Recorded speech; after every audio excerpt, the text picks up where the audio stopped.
Hi, ഞാൻ Leo market എന്ന YouTube ചാനലിലേക്ക് എല്ലാവർക്കും സ്വാഗതം. ഇന്ന് നമ്മൾ പരിശോധിക്കാൻ പോകുന്നത് ഭാവിയിലേക്ക് ഒരുപാട് വളർച്ചാ സാധ്യതയുള്ള ഒരു കമ്പനീനെ പരിചയപ്പെടാനാണ്. അപ്പോൾ നിങ്ങൾ ചാനൽ സബ്സ്ക്രൈബ് ചെയ്യാത്തതുകൊണ്ട് ഈ ചാനൽ സബ്സ്ക്രൈബ് ചെയ്യുക, ലൈക്ക് ചെയ്യുക, ഷെയർ ചെയ്യുക, നിങ്ങളുടെ അഭിപ്രായങ്ങളൊക്കെ കമൻറ്റ് ബോക്സിൽ രേഖപ്പെടുത്തുക. ഇതൊരു ബയ്യോ സെല്ലോ റെക്കമെൻഡേഷൻ ഒന്നല്ല, കാര്യങ്ങൾ പറഞ്ഞ കമ്പനീനെ പരിചയപ്പെടുത്തുന്നത് മാത്രമേ ഉള്ളൂ. നേരെ നമുക്ക് കമ്പനിയുടെ സൈറ്റിലേക്ക് പോകാം. അപ്പം ഇന്ത്യ വളരുന്നത് എങ്ങനെയാണ്? ഇന്ത്യ ഇപ്പോൾ ഒരു ഭയങ്കര ആയിട്ട് വളർന്നുകൊണ്ടിരിക്കുന്ന ഒരു കാലഘട്ടമാണ്. അപ്പം അതിൻ്റെ ഒരു സൂചന എന്താ? അപ്പം നമ്മുടെ ഈ റോഡ് റെയിലൊക്കെ നന്നായിട്ട് വികസിക്കണം അല്ലേ? അത് ഈ ഒരു ചരക്ക് ഗതാഗതങ്ങൾ ഇവിടുന്ന് നമ്മൾ ഒരു ഒരു ഒരു ഇടത്തുനിന്ന് മറ്റൊരിടത്തേക്ക് എത്രയും വേഗം എത്തണം.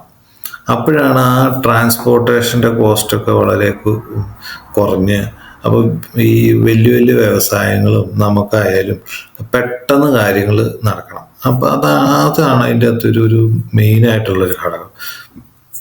ഈ തിരക്കൊക്കെ പിടിച്ച് ഭയങ്കരമായിട്ട് ബ്ലോക്കിൽ കൂടെ കിടക്കുമ്പോഴത്തേനും എന്തൊക്കെയാ ചിലവ് ഭയങ്കരമായിട്ട് കൂടുന്നു, സമയനഷ്ടം, അതൊക്കെ ഭയങ്കര ഒരു പ്രശ്നമല്ലേ? അപ്പോൾ അടിസ്ഥാനപരമായിട്ട് എന്ത് വേണം? എന്ത് വന്നാലും ഈ റോഡ്, റെയില് അങ്ങനെയുള്ള ഈ ഗതാഗതത്തിന് പോകാനുള്ള വഴികൾ എത്രയും നന്നായിട്ടിരിക്കണം, അത് ഭയങ്കരമായിട്ട് വികസിക്കണം. അപ്പം അതുപോലെ ആ റോഡ്, റെയില്, ഫ്ലൈ ഓവറുകൾ അങ്ങനെയുള്ള കാര്യങ്ങളൊക്കെ ചെയ്യുന്ന ഒരു കമ്പനിയാണ് ഇന്ന് ഞാൻ പരിചയപ്പെടുത്തുന്നത്. അപ്പോൾ നമ്മൾ ആ കമ്പനിയുടെ സൈറ്റ് കമ്പനി ഏതാണെന്ന് വെച്ചാൽ സിഗാൽ ഇന്ത്യ ലിമിറ്റഡ് എന്നുള്ളതാണ്. അപ്പോൾ ഈ കമ്പനിയുടെ ഒരു ഗുണം എന്നാന്ന് ചോദിച്ചു കഴിഞ്ഞാൽ, ഇപ്പം ഇന്ത്യ ഏറ്റവും കൂടുതൽ ഇന്ത്യക്ക് ആവശ്യമുള്ളത് എന്താ? റോഡ്, റെയില്, പിന്നെ ഫ്ലൈ ഓവറുകൾ, ഗതാഗത സൗകര്യം എത്രയും വേഗം വേൾഡ് ക്ലാസ് നിലവാരത്തിലേക്ക് എത്തിക്കുക എന്നുള്ളതാണ്. എന്നാൽ മാത്രമാണ് ഇന്ത്യ ഈ വളർച്ചയിൽ ഏറ്റവും കൂടുതൽ സ്പീഡിൽ പോകാൻ പറ്റുള്ളൂ. അപ്പം നമ്മൾ വേൾഡ് ക്ലാസ് ലെവലിൽ എത്തണമെങ്കിൽ എന്ത് വേണം? പെട്ടെന്ന് ഈ പ്രൊജക്റ്റുകളും കാര്യങ്ങളൊക്കെ ചെയ്യണം അല്ലേ? അപ്പം ഇതുപോലുള്ള കമ്പനികളായിരിക്കണം ഭയങ്കരമായിട്ട് ആ ഒരു വേഗത്തിൽ വളർന്നുകൊണ്ടിരിക്കുന്ന ഈ ഒരു പോയിന്റിൽ ഏറ്റവും കൂടുതൽ വളരാൻ സാധ്യതയുള്ളൊരു കമ്പനിയായിട്ട് എനിക്ക് ഫീൽ ചെയ്യുന്നത്. അപ്പോൾ ഇവരെന്തൊക്കെ ചെയ്യുന്നുണ്ടെന്ന് നോക്കിയേ. ഈ കമ്പനിയുടെ സൈറ്റാട്ടത്. അവരുടെ business elevated highways, bridges, runways, highways. അപ്പോൾ അതുപോലെയുള്ള പ്രോജക്റ്റുകളാണ് ഇവർ ഏറ്റെടുത്ത് ചെയ്തുകൊണ്ടിരിക്കുന്നത്. അപ്പോൾ ഇതുകൊണ്ടുള്ള ഗുണം എന്നാ? നമ്മുടെ ഇപ്പോൾ 6 വരിപ്പാത, 8 വരിപ്പാത എന്നൊക്കെ പറഞ്ഞാൽ നമ്മൾ കേട്ടോണ്ടിരിപ്പില്ലേ? അപ്പം അങ്ങനെയുള്ള പാതകളൊക്കെ എത്രയും വേഗം വികസിച്ച് വളർന്ന് വലുതായിട്ട് വരണമെങ്കിൽ എന്ത് വേണം? ഇതുപോലുള്ള കമ്പനികളാണ് അവർ ഏൽപ്പിക്കുന്നത്. അപ്പം ഇതുപോലുള്ള കമ്പനികൾ ആ ഗവൺമെൻറ് പറഞ്ഞ രീതിയിൽ എന്ത് ചെയ്യും? അവർ പ്രോജക്റ്റ് ഇത്ര കാലത്തിനുള്ളിൽ തീർക്കും. അപ്പോൾ ഇതുകൊണ്ട് ഈ കമ്പനിയുടെ ഒരു പ്രശ്നം എന്താണെന്ന് വെച്ച് കഴിഞ്ഞാൽ, ആ പറഞ്ഞ പോയിന്റിൽ പറഞ്ഞ സമയത്തിനുള്ളിൽ തീർക്കണം. ആ സ്പീഡിൽ തീർക്കുക, അവരുടെ ആ ക്വാളിറ്റി മെയിൻറ്റെയിൻ ചെയ്യുക, അതൊക്കെ ഇതിൻ്റെ അകത്തൊരു ഭയങ്കര ഒരു ഘടകമാണ്. കാരണം എന്താ വെച്ച് കഴിഞ്ഞാൽ, ക്വാളിറ്റിയും അതിൻ്റെ ഇപ്പം പണിതിട്ട് പെട്ടെന്ന് തന്നെ പോയിപ്പോൾ ആ റോഡൊക്കെ നശിച്ചു പോകുക എന്ന് പറഞ്ഞു കഴിഞ്ഞാൽ ആ കമ്പനിക്ക് ബ്ലാക്ക് ആയിട്ട് വരും. അപ്പം അതൊരു മോശമായിട്ട് വരും. അപ്പോൾ എന്ത് ചെയ്യും? ഇതുപോലുള്ള കമ്പനികൾ എപ്പോഴും നല്ല ക്വാളിറ്റി മെയിൻറ്റെയിൻ ചെയ്യാനൊക്കെ പരിശ്രമിച്ചുകൊണ്ടിരിക്കും. നമ്മുടെ ഇപ്പോഴത്തെ റോഡുകളൊക്കെ നല്ല ക്വാളിറ്റിയിൽ തന്നെ വരുന്നതെന്നാണ് എൻ്റെ ഒരു വിശ്വാസം. അപ്പോൾ ഇതുപോലുള്ള കമ്പനികൾ എന്ത് ചെയ്യും? പെട്ടെന്നായിരിക്കും നെക്സ്റ്റ് ലെവലിലേക്ക് വളരുക. ഇത് എപ്പോഴും ഇതുപോലെ തന്നെ മെയിൻറ്റെയിനും ചെയ്യണ്ടേ? എല്ലാ കാലത്തും ഇതിൻ്റെ മെയിൻ്റനൻസ് എന്ന് പറഞ്ഞിട്ട് ഇത് കൂടാണ്ടുള്ള വർക്കുകളും ഇവർക്ക് തന്നെ കിട്ടാനുള്ള സാധ്യത കൂടുതലാണ്. അതുപോലെ തന്നെ ഇപ്പോൾ വളർന്നുകൊണ്ടിരിക്കുന്ന സമയത്ത് ഓരോ ഏരിയയിലേക്ക് പുതിയ പ്രൊജക്റ്റുകൾ കിട്ടാനും ഒക്കെ സാധ്യത വളരെ കൂടുതലാണ്. അപ്പം ഇങ്ങനത്തെയുള്ള കമ്പനികളെ നമ്മൾ നോക്കി വെക്കുക എന്നുള്ളതാണ് എനിക്ക് പറയാനുള്ളത്. അപ്പോൾ ഇതിൻ്റെ അകത്തെ നോക്കി ഇവരുടെ പ്രൊജക്റ്റുകൾ നോക്കി ഇവരെന്തൊക്കെ ചെയ്യുന്നുണ്ട്. EPC ആൻഡ് HAM പ്രോജക്ട്സ് ഉണ്ട്, പിന്നെ ഓപ്പറേഷൻസ് ആൻഡ് മെയിൻ്റനൻസ് പ്രോജക്റ്റ് ഉണ്ട്. ഇതെല്ലാ കാലത്തും ഉണ്ടാകുന്ന ഒരു കേസാണ്. കാരണം നമ്മൾ ഇന്ത്യ വികസിച്ച് പോയി കഴിഞ്ഞാലും എന്തൊരു അതിൻ്റെ ഓപ്പറേഷൻസും മെയിൻ്റനൻസും ഒക്കെ വീണ്ടും കിട്ടാനുള്ള സാധ്യത വളരെ കൂടുതലാണ്. പിന്നെ ഇതിൻ്റെ താഴത്തേക്ക് വയ്ക്കിയവരുടെ ഈ 2002 ഇവർ എസ്റ്റാബ്ലിഷ് ആക്കണേ. അപ്പോൾ ഇത്ര 34ഓളം പ്രോജക്റ്റുകൾ അവർ കംപ്ലീറ്റ് ചെയ്തിട്ടുണ്ട്. ഇപ്പം എത്രയാ 18ഓളം പ്രോജക്റ്റുകൾ ഇപ്പം നടന്നുകൊണ്ടിരിക്കുന്നുണ്ട്. അത് ഏതിലൊക്കെ അവരുടെ പ്രസൻസ് ഏതിലൊക്കെയാണെന്നുള്ളതാണ് ഈ ചാർട്ടിൽ പറയുന്നത്, ഇന്ത്യയുടെ ഈ ചാർട്ടിൽ പറയുന്നത്. അപ്പം ഇതിൻ്റെ അകത്ത് ഇനിയും ഒരുപാട് ഏരിയകളുടെയും ഇതിൻ്റെ അകത്ത് വരാനില്ലേ, അതൊക്കെ ഭാവിയിലേക്ക് പതുക്കെ പതുക്കെ ഓരോ ഏരിയയിലേക്ക് വരാനുള്ള സാധ്യത വളരെ കൂടുതലാണ്. അതാണ് ഈ സൈറ്റിൽ കൂടെ എനിക്ക് പറയാനുള്ളത്. ഇനി നമുക്ക് ഇതിൻ്റെ അകത്ത് ഇതല്ലല്ലോ നമ്മുടെ ഇമ്പോർട്ടൻ്റ് ആയിട്ടുള്ള കേസ്. ഏതാണ് നമുക്ക് വേണ്ടത്? ഏതാ ഫണ്ടമെൻ്റൽ ആയിട്ടുള്ള കാര്യമാണ്. ഇത് NSEയിലും BSEയിലും ലിസ്റ്റ് ചെയ്തേക്കുന്ന ഒരു കമ്പനിയാണ്. മാർക്കറ്റ് ക്യാപ്പ് 6331 കോടിയുടെ ഒരു സ്മോൾ ക്യാപ്പ് കമ്പനിയാണ്. അതോടൊപ്പം തന്നെ ഒരു കാര്യം പറയട്ടെ, ഇത് ഈ അടുത്ത കാലത്ത് ലിസ്റ്റ് ചെയ്തേക്കണാണ്. അപ്പം ഇപ്പം ഈ പറയാനുള്ള കേസ് ഞാനിപ്പോൾ ഈ വീഡിയോ ചെയ്യുന്നത് ഇച്ചിരി നേരത്തെയാണ്. കാരണം എന്താ വെച്ചാൽ ഇപ്പം നമ്മുടെ അടുത്ത കുറച്ച് മാസത്തിനുള്ളിൽ തന്നെ ബഡ്ജറ്റ് വരും. ബഡ്ജറ്റൊക്കെ വരുമ്പോഴത്തേനും ഈ റോഡ് റെയിലൊക്കെ വികസിപ്പിക്കുന്നതിന് നല്ലൊരു ഫണ്ട് അലോക്കേഷൻ ചെയ്യാൻ അതിന് നീക്കി വെക്കാനുള്ള സാധ്യത വളരെ കൂടുതലാണ്. അങ്ങനെ വരുമ്പോഴത്തേനും ഈ സ്റ്റോക്കൊക്കെ നല്ല റാലി നടത്തുമെന്നാണ് ഞാൻ വിശ്വസിക്കുന്നത് കേട്ടോ. ഇതിൻ്റെ മാർക്കറ്റ് ക്യാപ്പ് 6000 കോടിയുടെ സ്മോൾ ക്യാപ്പ് എന്നാണ്. അപ്പോൾ സ്മോൾ ക്യാപ്പിൻ്റെ ഒരു പ്രശ്നം കൂടി നമുക്ക് പറഞ്ഞിട്ട് തുടങ്ങാം. സ്മോൾ ക്യാപ്പ് എന്ന് പറഞ്ഞാൽ എപ്പോഴും പോസിറ്റീവ് ന്യൂസ് വരുമ്പോൾ ഭയങ്കര സ്പീഡായിരിക്കും വളരാൻ. നെഗറ്റീവ് ന്യൂസ് വരുമ്പോഴോ അതുപോലെ തന്നെ പ്രോഫിറ്റ് ബുക്കിംഗ് നടത്തുന്ന ഒരു ഏരിയയാണ്.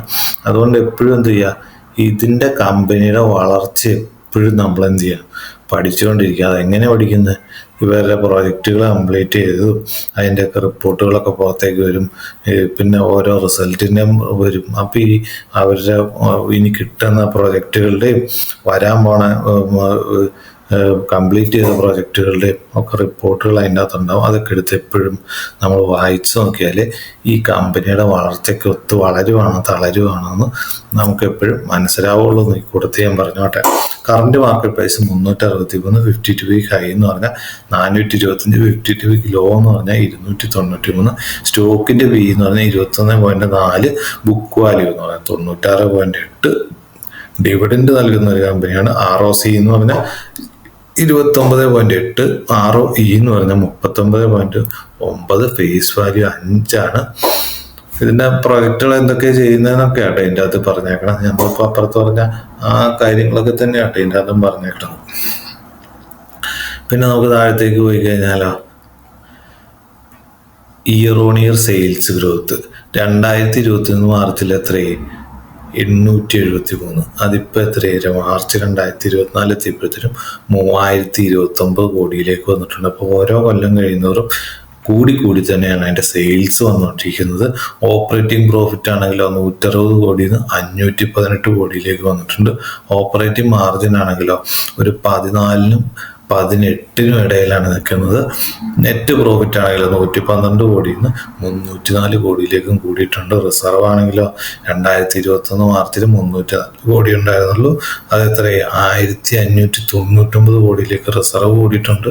കടമാണെങ്കിലോ 30 കോടിയിൽ നിന്ന് 2024 മാർച്ചിൽ എത്രയായി? 1066 വരെ കൂടി. അവിടുന്ന് 995 കുറയുകയും ചെയ്തിട്ടുണ്ട്. അപ്പോൾ ഇത് കടം ഒരു പരിധി കൂടുതൽ കൂടുന്നത് ഇതുപോലെയുള്ള സ്മോൾ ക്യാപ്പ് കമ്പനിക്ക് താങ്ങാൻ കഴിയില്ല. അതെപ്പോഴും നമ്മൾ നോക്കിക്കൊണ്ടിരിക്കണം. പ്രത്യേകിച്ച് ഇതുപോലെ വലിയ പ്രൊജക്റ്റുകളൊക്കെ ചെയ്യുന്ന ഒരു സ്മോൾ ക്യാപ്പ് കമ്പനി. അത് ലോങ് ടൈം ആണോ ഷോർട്ട് ടൈം ആണോ നോക്കിയാലോ, long time borrowings 654, short time borrowings 310. അത് കൂടാതെ എപ്പോഴും നോക്കണം. അതിപ്പോൾ അതുകൊണ്ട് എപ്പോഴും നമ്മൾ റിസൾട്ടൊക്കെ എപ്പോഴും നോക്കിയിരിക്കേണ്ടത് ഭയങ്കര ഒരു അത്യാവശ്യ ഘടകമാട്ടോ. ഇനി ഷെയർ ഹോൾഡിംഗ് പാറ്റേൺ, പ്രൊമോട്ടർ 82.5, ഈ 82.5 എന്ന് പറയുമ്പോഴത്തേനും നമ്മുടെ നിയമപ്രകാരം എന്താ 75% പ്രൊമോട്ടർക്ക് ഹോൾഡ് ചെയ്യാൻ പറ്റുന്ന ഒരു ശതമാനം. ഇപ്പോൾ ലിസ്റ്റ് ചെയ്ത് 3 കൊല്ലത്തിനുള്ളിൽ തന്നെ അതെത്രയായി? 75% കുറയ്ക്കണം. അപ്പോൾ ഒരു OFS നമ്മളെപ്പോഴും പ്രതീക്ഷിക്കാവുന്ന ഒരു കമ്പനിയാണിത്. FIS തന്നെ ആണെങ്കിൽ 2.97, DIS ആണെങ്കിൽ 6.88, പബ്ലിക് ആണെങ്കിൽ 8.09 ഇതിപ്പോൾ ഇനി ഇപ്പം ഒരെണ്ണം മാത്രമേ ഇതിനകത്ത് വന്നിട്ടുള്ളൂ. ഇനി കുറച്ച് നാളുകൂടി എന്ത് ചെയ്യും, FISും DIS ഒക്കെ ഇതിൻ്റെ അത് സ്ട്രൈക്ക് കൂട്ടുവാണോ കുറയ്ക്കുവാണോ, ഇതിൻ്റെ റിസൾട്ടൊക്കെ എങ്ങനെയാണെന്ന് കുറച്ച് നാളുകൂടി നോക്കിയിട്ട് വേണം കേട്ടോ നല്ല കറക്റ്റ് തീരുമാനങ്ങൾ എടുക്കാൻ. ഇനി നമുക്ക് എന്ത് ചെയ്യാം, ഇതിൻ്റെ ചാർട്ട് നോക്കാം. ചാർട്ടിൽ എന്ത് പറയുന്നത്, ഇത് ലിസ്റ്റ് ചെയ്തിട്ട് അധികം കാലമായില്ലെന്ന് പറഞ്ഞു. നോക്കിയേ, ഡെയിലി ചാർട്ടാണ്. ലിസ്റ്റ് ചെയ്തത് നല്ല 400 രൂപയുടെ മുകളിലേക്കാണ് ലിസ്റ്റ് ചെയ്ത്. അവിടുന്ന് ഒരു പ്രോഫിറ്റ് ബുക്കിംഗ് ആണ് വന്നേക്കണേ. ഈ അടുത്ത കാലത്ത് ആയതുകൊണ്ട് തന്നെ ഭയങ്കര ഒരു മാർക്കറ്റിലൊരു പ്രഷർ നേരിട്ടിരുന്ന കാലമാണ്, ഒരു പ്രോഫിറ്റ് ബുക്കിങ്ങിൻ്റെ കാലമാണ്. അതുകൊണ്ട് തന്നെ പ്രോഫിറ്റ് ബുക്കിംഗ് തന്നെയാണ് കൂടുതലും വന്നേക്കണത്. ഭയങ്കര ഒരു കൺസോളേഷൻ വന്നു. ആ ഒരു സപ്പോർട്ട് കിട്ടിയ 368 എന്ന് പറഞ്ഞ ഏരിയ ബ്രേക്ക് ചെയ്ത് താഴത്തേക്ക് പോയി. എവിടം വരെ പോയി, 292 297 ഏരിയയിൽ വന്ന് സപ്പോർട്ട് എടുത്തിട്ട് തിരിച്ചു കയറിയിട്ടുണ്ട്. ഇന്നത്തെ ഒരു റെസിസ്റ്റൻസ് ഏതാ, ഇപ്പോഴത്തെ ഒരു ലെവൽ എന്ന് പറഞ്ഞാൽ 363 ആ ഏരിയയിലാണ് നിൽക്കുന്നത്.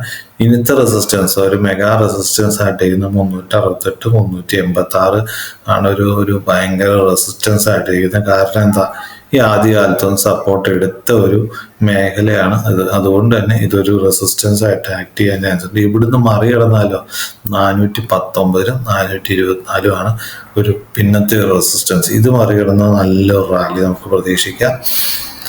അത് കടക്കുമോ ഇല്ലയോ എന്നുള്ളത് എന്ത് ചെയ്യണം, ഇനി വരുന്ന റിസൾട്ടുകളും വരുന്ന ബഡ്ജറ്റൊക്കെ ഇതിൻ്റെ അകത്തൊക്കെ അതൊക്കെ വരുന്നതിനനുസരിച്ചായിരിക്കും ഇതിൻ്റെ ഒരു പെർഫോമൻസ് കാണുക. ഇവിടെ നിന്ന് പ്രോഫിറ്റ് ബുക്കിംഗ് നടത്തുവാണെങ്കിലോ ഫസ്റ്റ് സപ്പോർട്ട് 334 ഏരിയയിൽ, അത് കഴിഞ്ഞാൽ ഒരു നല്ല സപ്പോർട്ട് 292 297 ആണ് കാണുന്നത്. ഇതിൻ്റെ താഴത്തേക്ക് പോകുമെന്നുള്ളത് നമുക്കിപ്പോൾ പറയാറായിട്ടില്ല. കാരണം എന്ന് വെച്ചാൽ ലിസ്റ്റ് ചെയ്തിട്ട് അധികം കാലമായിട്ടില്ല. എൻ്റെ ഒരു കണക്കുകൂട്ടലനുസരിച്ച് ഇവിടുന്ന് നല്ല റാലിക്കാണ് ചാൻസ് ഉള്ളത്. കാരണം എന്താ വെച്ചാൽ ഇനി ഒരുപാട് വികസിക്കാനുണ്ട്. കാരണം റോഡ് റെയിലൊക്കെ ഇനി ഒരുപാട് വരാനുണ്ട്. പ്രത്യേകിച്ച് റോഡും ടണലുകളും പിന്നെ ഹൈവേകളും ഫ്ലൈ ഓവറുകൾ അങ്ങനെയുള്ള ഒരുപാട് പ്രൊജക്റ്റുകളും ഒരുപാടെണ്ണം വേഗത്തിൽ നടന്നുകൊണ്ടിരിക്കുന്ന കാലഘട്ടമാണ്. അപ്പം ഇത് വന്നാൽ മാത്രമാണ് എന്ത് വരുള്ളൂ, ഇന്ത്യയിൽ ഈ പറഞ്ഞ കമ്പനികളൊക്കെ വരുള്ളൂ. ഗതാഗത സൗകര്യങ്ങൾ പെട്ടെന്ന് എത്തുന്ന മേഖലയിലേക്ക് അവർക്ക് എപ്പോഴും ചിലവ് കുറഞ്ഞ ഏരിയയിലേക്കാണ് അവരെപ്പോഴും നീങ്ങുള്ളൂ. അപ്പം അങ്ങനെ വരുമ്പോഴത്തേനും ഇതൊരു ഇമ്പോർട്ടൻ്റ് കാര്യമാണ്. ആ ഇമ്പോർട്ടൻ്റ് വരുമ്പോഴത്തേനും എന്ത് ചെയ്യും, ഇത് ഒരു കാലത്തും ഒരു നല്ല പെർഫോമൻസ് ചെയ്യാൻ ചാൻസ് ഉള്ള ഒരു കമ്പനിയായിട്ട് എനിക്ക് ഫീൽ ചെയ്യുന്നു. നല്ലൊരു ഇതിൻ്റെയൊക്കെ ഒരു ഇതുപോലുള്ള നല്ല പ്രോജക്റ്റുകളൊക്കെ കൃത്യമായിട്ട് ഈ ഒരു കാലഘട്ടം ഇവർക്ക് നല്ലതായിട്ട് വിനിയോഗിക്കാൻ കഴിഞ്ഞ് കഴിഞ്ഞാൽ എന്ത് സംഭവിക്കും, ഇത് നമുക്കൊരു 1000 രൂപയിലേക്ക് സുഖമായിട്ട് എത്താവുന്ന ഒരു സ്റ്റോക്കായിട്ട് ഫീൽ ചെയ്യുന്നു. അതിനുവേണ്ടി എന്ത് ചെയ്യും, ഇതൊക്കെ ഇതുപോലെ കിട്ടുമെന്നുള്ളത് അറിയണമെങ്കിൽ ഇതിൻ്റെ റിസൾട്ടും കാര്യങ്ങളൊക്കെ നമ്മൾ സ്വന്തമായിട്ട് പഠിക്കണം. അത് പഠിക്കുമെന്ന് വിചാരിച്ചുകൊണ്ട് ഞാൻ ഈ വീഡിയോ ഇവിടെ നിർത്തുന്നു. ഇതൊരു ബൈയോ സെല്ലോ റെക്കമെൻഡേഷനും നല്ല കാര്യങ്ങൾ പറഞ്ഞ് കമ്പനിയെ പരിചയപ്പെടുത്തുന്നത് മാത്രമേ ഉള്ളൂ.